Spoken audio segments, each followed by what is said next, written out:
Ito ang GMA Regional TV News.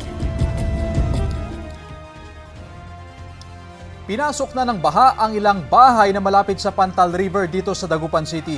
May ulat on the spot si CJ Turida ng GMA Regional TV. CJ?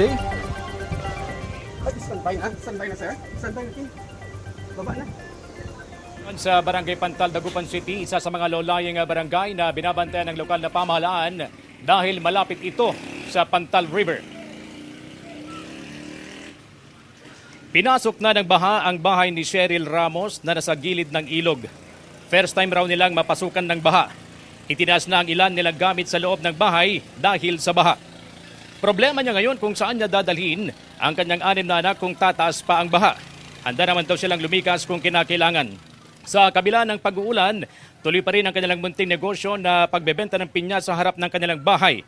Ang ilang bangkero nangahas bumiyahe kahit pa malakas ang agos ng ilog.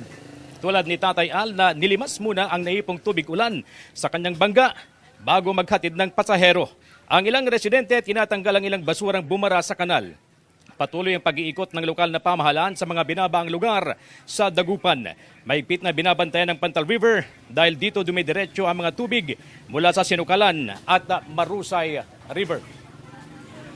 Chris, sa mga oras na ito ay nararanasan ang panakanakang pag-ambon dito sa lungsod ng Dagupan.